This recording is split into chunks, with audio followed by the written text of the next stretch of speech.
David അവർ 3 പേരുടെയും അടുത്തേക്ക് ചെന്നു. അപ്പോൾ എങ്ങനെ തുടങ്ങാം? ഡെവിയുടെ മുഖം വന്യമായി തിളങ്ങി. നിങ്ങൾ കാരണം എനിക്കും ഇവൾക്ക് മാത്രമേ നഷ്ടം വന്നത്. കാര്യങ്ങൾ ആലോചിച്ചതും അവൻ്റെ മുഖം ദേഷ്യം കൊണ്ട് വലിഞ്ഞു മുറുകി. അപർണയുടെ നോട്ടം ഡെവിയിൽ തന്നെയായിരുന്നു. ശ്രീക്ക് ദേഷ്യം വന്നു. അവൾ അപർണയുടെ മുന്നിൽ വന്നു നിന്ന് അപർണ ശ്രീയെ ദേഷ്യത്തോടെ നോക്കി. നിന്നെ അന്ന് കൊന്നു കളഞ്ഞാൽ മതിയായിരുന്നു ശ്രീഭദ്ര. അന്ന് നിന്നെ വെറുതെ വിട്ടതുകൊണ്ടാണ് നീ പിഴച്ചുപറ്റ കുഞ്ഞിനെയും കൊണ്ട് എൻ്റെ ഡെവിയുടെ ജീവിതത്തിലേക്ക് വീണ്ടും വന്നത്. അപർണയുടെ മുഖം ഒരു ഭാഗത്തേക്ക് ചെരിഞ്ഞു. ചുണ്ടിൽ നിന്നും ചോര വന്നു. അവൾ തലചരിച്ച് നോക്കിയതും കൈകുടയുന്ന കാശിയെയും അജുവിനെയും ഡെവിയെയുമാണ് കണ്ടത്. ശ്രീ അവളുടെ അടുത്തേക്ക് വന്നു. അവളുടെ മുഖം കണ്ട അപർണയ്ക്ക് പേടി തോന്നി. ശ്രീ അവളുടെ മുടിയിൽ കുത്തിപ്പിടിച്ച് അവളുടെ മുഖത്തേക്ക് അടുപ്പിച്ചു. അവൾക്ക് തലകറങ്ങുന്നത് പോലെ തോന്നി. മാർട്ടിൻ, അവൾ അവിടെ നിൽക്കുന്ന ആളെ വിളിച്ചു. അപ്പോൾ അവൾ ശരിക്കും ഡെവിലായിരുന്നു. മാർട്ടിൻ അവളുടെ അടുത്തേക്ക് വന്നു. എസ് മാഡം, ഇവൾക്ക് വേണ്ടത് കൊടുക്ക്. അതും പറഞ്ഞവൾ പുറത്തേക്ക് പോയി. അപർണയുടെ അടുത്തേക്ക് ഡെവി നടന്നു. നീ പേടിക്കേണ്ട, നിന്റെ തന്തയും പിന്നെ നിന്റെ അമ്മയും കൂടെ ഉണ്ടാവും. അതും പറഞ്ഞവൻ മാർട്ടിൻ്റെ അടുത്തേക്ക് പോയി. മാർട്ടിൻ, ആക്സിഡൻ്റ് ആണ് എന്ന് തോന്നാവും. അത് പറഞ്ഞു അവർ പുറത്തേക്കും പോയി. പിറ്റേ ദിവസം അവർ അറിഞ്ഞു ലോറി ഇടിച്ച് 3 പേര് മരിച്ചു എന്ന്. ആരാണെന്ന് തിരിച്ചറിയാത്ത അവസ്ഥയാണ് എന്നും. ദിവസങ്ങൾ പോയിക്കൊണ്ടിരുന്നു. ആര്യയെ അർജുൻ താലുകെട്ടി അവൻ്റെ പ്രണയം സ്വന്തമാക്കി. രാമൻ്റെയും സുമയുടെയും നിർബന്ധത്തിന് കാശി ലിയയെ കല്യാണം കഴിക്കാൻ തീരുമാനിച്ചു. അതുകൊണ്ട് ലിയയോട് സംസാരിക്കാൻ പുറത്തു വന്നതാണ് ലിയയും കാശിയും. ഡാലിയ, കാശി അവളെ വിളിച്ചു. അവനിപ്പോൾ കുറച്ചായി ഡാലിയ എന്നാണ് വിളിക്കുന്നത്. അത് അവളിൽ വിഷമമുണ്ടാക്കിയെങ്കിലും അതിന് താൻ തന്നെയാണ് കാരണം. അവൾ അവനെ നോക്കിയൊന്ന് മൂളി. നിനക്കറിയാലോ, വീട്ടുകാർ പറഞ്ഞതുകൊണ്ടാണ് ഇപ്പോൾ വിവാഹം. അല്ലെങ്കിൽ എൻ്റെ ഡെവിക്കില്ലാത്ത ജീവിതം എനിക്കും വേണ്ട. എന്ന് ശ്രീ ഡെവിയോട് ക്ഷമിക്കും ഒപ്പം ജീവിക്കുന്നുവോ അന്ന് മാത്രമേ നമ്മൾ തമ്മിൽ ജീവിതം തുടങ്ങൂ. അതും പറഞ്ഞവൻ അവളുടെ മുഖത്തേക്ക് നോക്കി. അവളുടെ കണ്ണ് നിറഞ്ഞിരുന്നു. അവൻ അത് കണ്ടില്ല എന്ന് നടിച്ച് തിരിഞ്ഞു നടന്നു. അവൻ പോകുന്നത് നോക്കി. പിന്നെ വേദന നിറഞ്ഞ ചിരി മുഖത്തണിഞ്ഞു. വൈകുന്നേരം ശ്രീ ഓഫീസിൽ നിന്ന് വന്നപ്പോൾ എല്ലാവരും അകത്തുണ്ടായിരുന്നു. അവളെ കണ്ടതും കുഞ്ഞൂട്ടൻ ഓടി വന്ന് അവളുടെ മേൽ ചാടിക്കയറി. പിന്നാലെ നെച്ചുവും. അവൾ 2 പേരെയും എടുത്ത് ഉള്ളിലേക്ക് കയറി. അവിടെ ഇരിക്കുന്ന രാമനെയും എബിയെയും നോക്കി പിന്നെ മുറിയിലേക്ക് പോയി. പോകുമ്പോൾ കുഞ്ഞുങ്ങളെ ആര്യയുടെ കയ്യിൽ കൊടുത്തു. അത് കണ്ട് എല്ലാവർക്കും സങ്കടമായി. എങ്കിലും അവരത് കാര്യമാക്കിയില്ല. കുഞ്ഞൂട്ടനെ അവരുടെ അടുത്ത് പറഞ്ഞയക്കുമെങ്കിലും ശ്രീ എന്നും അവരോട് അകലം പാലിച്ചിരുന്നു. ശ്രീ ഫ്രഷായി ഇറങ്ങി വന്നതും അവൾ കണ്ടു തന്നെ കാത്തിരിക്കുന്നവരെ.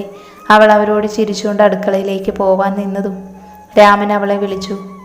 ശ്രീമോളെ, ഞങ്ങൾ വന്നത് കാശിയുടെയും ലിയയുടെയും കല്യാണം നടത്തിയാലോ എന്ന് വിചാരിച്ച്. അത് മോളോട് ചോദിച്ചിട്ട് ചെയ്യാമെന്ന് വിചാരിച്ചു. അതിനവളൊന്ന് ചിരിച്ചു. അവരുടെ അടുത്തേക്ക് നടന്നു. അതിനെന്താ ആൻറ്റി, നമുക്ക് നടത്താം. എന്നോടെന്തിനാ ചോദിക്കുന്നത്? അവൾ ചിരിച്ചുകൊണ്ട് അവരുടെ അടുത്ത് വന്ന് ചോദിച്ചു. എല്ലാവരും ഞെട്ടി. കാരണം അവർ ശ്രീയോട് സംസാരിക്കുമെന്ന് ഒരിക്കലും വിചാരിച്ചില്ല. എല്ലാവർക്കും സന്തോഷമായിരുന്നു. അങ്ങനെയെങ്കിൽ നമുക്കിപ്പോൾ തന്നെ പുലിക്കാട്ടിലേക്ക് പോവാം, മേരി സന്തോഷത്തോടെ പറഞ്ഞു. അതിന് ശ്രീ ഒന്ന് ചിരിച്ചു. ഞാനെന്തിനാ പുലിക്കാട്ടിലേക്ക് വരുന്നത് മേരി ആൻറ്റി? ഞങ്ങൾ കല്യാണത്തിൻ്റെ 2 ദിവസം മുന്നേ വരാം. എല്ലാവരും ഞെട്ടി അവളെ നോക്കി. ഡേവിഡിനെയും കാശിക്കും ശ്രീ അങ്ങനെ പറയുകയുള്ളൂ എന്നറിയാമായിരുന്നു. മോളെന്താ പറയുന്നത്? മോൾ പുലിക്കാട്ടിലേക്ക് മരുമകളല്ലേ? അപ്പം മോൾ വേണ്ടേ അവിടെ? മേരി അവളോടായി ചോദിച്ചു. ശ്രീ ഒന്ന് അതിന് ചിരിച്ചു. ഞാൻ പുലിക്കാട്ടിലെ മരുമകളല്ലല്ലോ ആൻറ്റി. അന്ന് ഞാൻ ആൻറ്റിക്കൊരു വാക്ക് തന്നിരുന്നു. അത് ഞാൻ ഒരിക്കലും തെറ്റിക്കില്ല. അത് പറഞ്ഞ് ശ്രീ ഉള്ളിലേക്ക് പോയി. മേരിയുടെ കണ്ണ് നിറഞ്ഞു. പിന്നെ എല്ലാവരെയും നോക്കി ഒന്ന് ചിരിച്ച്. അത് കണ്ട അമ്മച്ചി എണീറ്റ് ശ്രീയുടെ അടുത്തേക്ക് പോയി. കുറച്ച് കഴിഞ്ഞപ്പോൾ അമ്മച്ചി തിരിച്ചു വന്നു. പിള്ളേരെല്ലാവരും ഒരുക്കി വെക്ക്, ഇന്ന് തന്നെ നമ്മൾ പുലിക്കാട്ടിലേക്ക് പോകുന്നു. അത് കേട്ടതും എല്ലാവരും അവരെ അത്ഭുതത്തോടെ നോക്കി. പിന്നെ ശ്രീയുടെ മുറിയിലേക്കും. അങ്ങനെ എല്ലാവരും പുലിക്കാട്ടിലേക്ക് വന്നു. അവിടെ ട്രീസയും ജോർജും എലീനയും നിൽക്കുന്നുണ്ട്. എലീന ഇപ്പോൾ പഴയ പോലെയല്ല. ഡേവിഡിനെയും കാശിക്കും പെങ്ങളാണ്. ലിയയുമായി നല്ല കമ്പനിയാണ്. ശ്രീയെ വിളിച്ച് മാപ്പ് പറഞ്ഞു. ശ്രീ ആരോടും അധികം സംസാരിക്കാനൊന്നും പോയില്ല. എല്ലാത്തിൽ നിന്നും മാറി നിന്നു. പക്ഷേ കുഞ്ഞൂട്ടനെ അവരുടെ ഒപ്പം എല്ലാത്തിനും വിടും. അവളുടെ ഒഴിഞ്ഞുമാറ്റം എല്ലാവരെയും വേദനിപ്പിച്ചു. അങ്ങനെ എല്ലാവരുടെയും സമ്മതത്തോടെ കാശി ലിയയെ താലികെട്ടി സ്വന്തമാക്കി. കാശിയുടെ വീട്ടിലേക്ക് കൊണ്ടുപോയി. അതിൽ നിന്നെല്ലാം ശ്രീ ഒരു അകലം പാലിച്ചിരുന്നു. എല്ലാതും കഴിഞ്ഞ് അവൾ ബാഗ് പാക്ക് ചെയ്യുമ്പോഴാണ് ഡേവിഡ് അവിടേക്ക് വന്നത്. ഭദ്ര, അവൾ അത് പ്രതീക്ഷിച്ചതുപോലെ തിരിഞ്ഞു നോക്കി. നീ ഇന്ന് തന്നെ പോവുകയാണോ? എനിക്ക് ഓഫീസിൽ പോവണം. കുഞ്ഞൂട്ടനെല്ലാം കഴിഞ്ഞു കൊണ്ടുവന്നാൽ മതി എന്ന് പറഞ്ഞവൾ പോവാൻ നിന്നതും അവൻ അവളുടെ കയ്യിൽ പിടിച്ചു നിർത്തി. അവൾ അവൻ്റെ മുഖത്തേക്ക് നോക്കി. നിനക്കെന്നോട് ഇനിയും ക്ഷമിക്കാൻ പറ്റില്ലേ ഭദ്ര? അതിനവൾ അവനെ ഒന്ന് നോക്കി. എനിക്കാരോടൊരു ദേഷ്യവുമില്ല, അതുപോലെ ആരോടും സ്നേഹവുമില്ല, ആരെയും വിശ്വാസമില്ല ഡേവിഡ്. അവളുടെ വാക്കുകൾ കേട്ട് അവൻ്റെ കണ്ണുകൾ നിറഞ്ഞു. അവൻ അവളുടെ കൈവിട്ട് പുറത്തേക്ക് പോയി. അവൻ പോകുന്നത് കണ്ട് അവളുടെ കണ്ണ് നിറഞ്ഞു. എനിക്ക് പേടിയാണ് ഇച്ചായ. ഞാൻ ഇനിയും ആ ജീവിതത്തിലേക്ക് വന്ന അത് ശരിയാവില്ല. അത് പറഞ്ഞവൾ പുറത്തേക്ക് പോയി. എല്ലാവരോടും പോവുകയാണ് എന്ന് പറഞ്ഞ് മേരിക്ക് അവൾ പോകുന്നത് കണ്ട് സങ്കടമായി. അവളുടെ ഒപ്പം ആര്യയും അർജുനും പോയിരുന്നു. വൈകുന്നേരം പുലിക്കാട്ടിൽ ലിയ ഒഴികെ എല്ലാവരും സോഫയിൽ ഇരിക്കുകയാണ്. എങ്കിലും ശ്രീമോൾക്ക് കുറച്ച് ദിവസം കൂടി ഇവിടെ നിൽക്കാമായിരുന്നു. എന്തിൻ്റെ അവകാശത്തിലാണ് ഇവിടെ നിൽക്കേണ്ടത് മേരി? അമ്മച്ചി അവരോടായി ചോദിച്ചു. അമ്മച്ചി എന്നാ വർത്തമാനായി പറയുന്നേ? അവൾ ഡെവിയുടെ ഭാര്യയല്ലേ? ഇതവളുടെ വീടല്ലേ? അപ്പോൾ ഇവിടെ ഒരു നല്ല കാര്യം നടന്നതിൻ്റെ പിറ്റേ ദിവസം അവൾ പോയാൽ നാട്ടുകാരെന്ത് പറയും? അപ്പം നിനക്ക് നാട്ടുകാർ എന്തു പറയുമെന്ന് പേടിയുണ്ടല്ലേ? ഈ പേടി അവളെ അന്ന് രാത്രിയിൽ ഇറക്കി വിട്ടപ്പോൾ ഇല്ലായിരുന്നല്ലോ. പിന്നെ അവൾ ഡെവിയുടെ ഭാര്യയാണോ? നിന്റെ ഭാര്യ തന്നെയാണോ? അമ്മച്ചി ഡെവിയുടെ മുഖത്തേക്ക് നോക്കി ചോദിച്ചു. കുഞ്ഞൂട്ടൻ അമ്മച്ചിയെ ഡെവിയുടെ മടിയിൽ ഇരുന്ന് നോക്കുന്നുണ്ട്. ഭാര്യയെങ്കിൽ അവളുടെ കഴുത്തിൽ ഇവൻ കെട്ടിയ മിന്നെവിടെ? അത് നിങ്ങളൊക്കെ കൂടെ പൊട്ടിച്ചെടുത്തില്ലേ? ഏതോ ഒരു പന്നമോൾ എന്തോ വന്ന് പറഞ്ഞു, നീ പൊട്ടിച്ചു കളഞ്ഞില്ലേ? അമ്മച്ചി ദേഷ്യത്തോടെ എല്ലാവരെയും നോക്കി ചോദിച്ചു.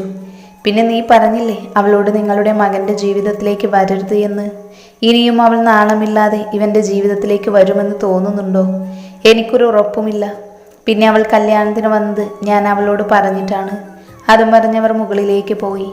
ഡെവി മോനെയും എടുത്ത് മുകളിലേക്കും പോയി. ദിവസങ്ങൾ പോയിക്കൊണ്ടിരിക്കുന്നതിനനുസരിച്ച് അവരുടെ ജീവിതവും പോയിക്കൊണ്ടിരുന്നു. ആര്യയും അജുവും അവിടെ നിന്ന് ബാംഗ്ലൂരിലേക്ക് മാറി. ശ്രീ ആദ്യം എതിർത്തെങ്കിലും പിന്നെ സമ്മതിച്ചു. ഡേവിഡ് ഇടയ്ക്കിടയ്ക്ക് കുഞ്ഞൂട്ടിനെ കാണാൻ വന്നു. ശ്രീ ഇപ്പോൾ ബിസിനസ് വുമണാണ്. ഹരിയും ബാലനും കമലയും പച്ചക്കറി കൃഷിയുമായി മുന്നോട്ട് പോയിക്കൊണ്ടിരിക്കുന്നു. കുഞ്ഞൂട്ടിനെ സ്കൂളിൽ ചേർത്തു. LKGയിൽ പോയി തുടങ്ങി. ആൾക്ക് ഭയങ്കര സന്തോഷമാണ്. വൈകുന്നേരം ശ്രീ വന്നാൽ ക്ലാസ്സിലെ വിശേഷം പറഞ്ഞ് പിന്നാലെ നടക്കും. ഡെവിയോട് ഫോണിലൂടെയും പറയലാണ് അവൻ്റെ ജോലി.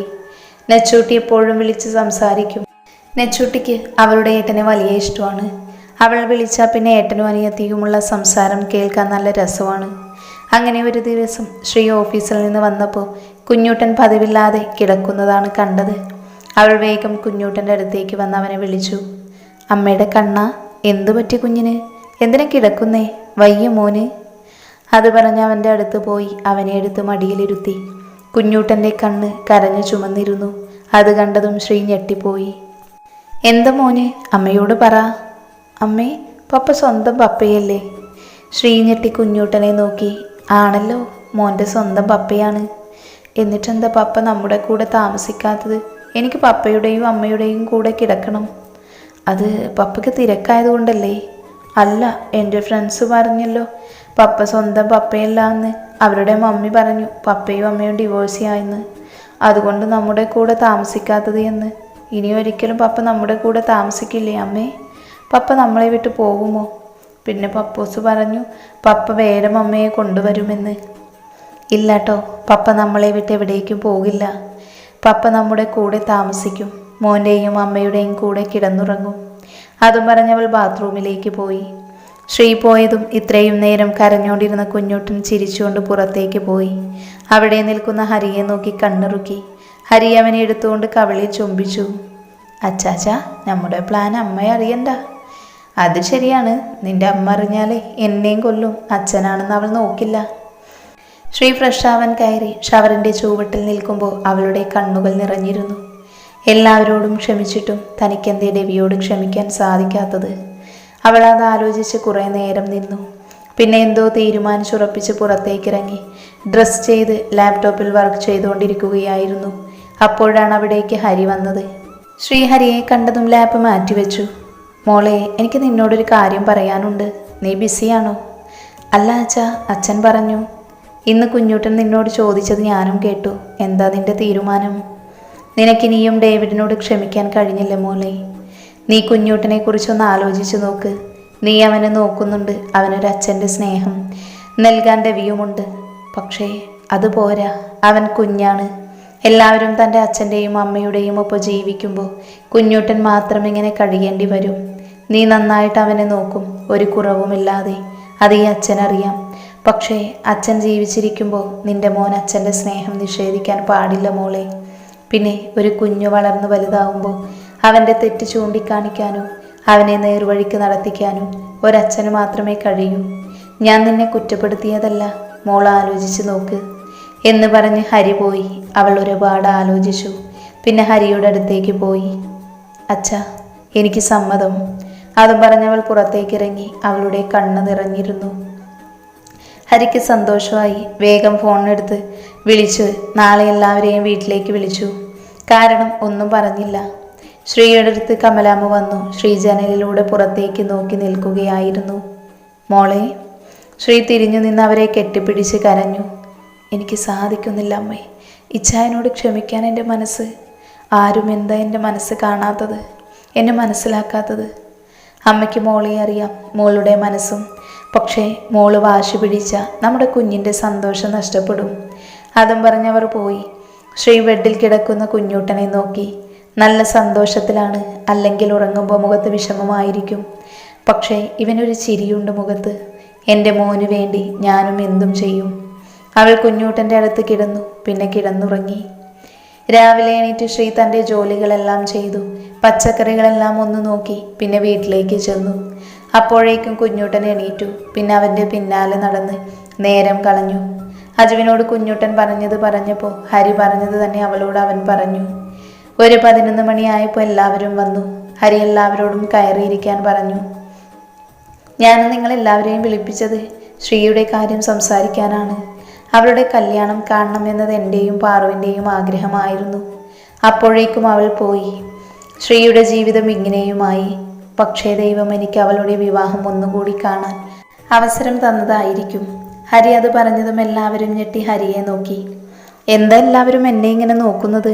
ഡേവിക്ക് എൻ്റെ ശ്രീയെ കെട്ടുന്നതിന് എന്തെങ്കിലും വിരോധമുണ്ടോ? എന്താ പറഞ്ഞത്? ഡേവിഡ് ഞെട്ടിക്കൊണ്ട് ഹരിയെ നോക്കി. അത് കണ്ട് ഹരി ചിരിച്ചു.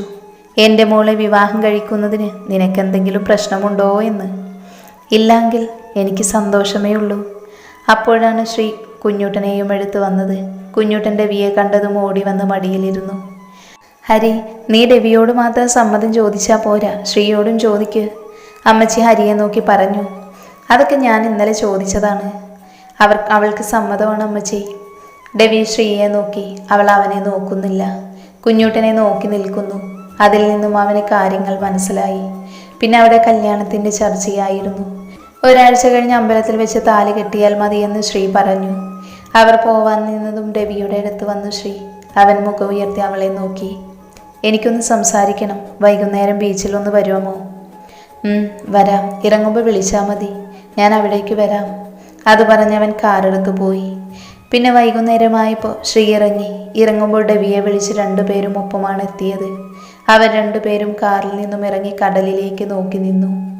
രണ്ടാളും പരസ്പരം സംസാരിച്ചില്ല. നിനക്കെന്നോടുള്ള ദേഷ്യം ഇനിയും മാറിയില്ലേ ഭദ്ര?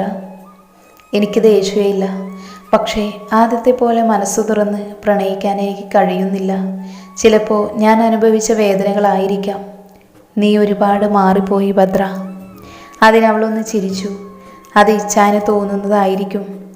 പിന്നെ സാഹചര്യം മനുഷ്യനെ മാറ്റുക തന്നെ ചെയ്യും. നിനക്കെന്നോട് ഒരിക്കലും ക്ഷമിക്കാൻ കഴിയില്ല. അറിയില്ല, ഞാനത് ആലോചിച്ച് നോക്കിയിട്ടില്ല. പിന്നെ എൻ്റെ സ്ഥാനത്ത് ലീയെ ഒന്ന് സങ്കല്പിച്ച് നോക്ക്.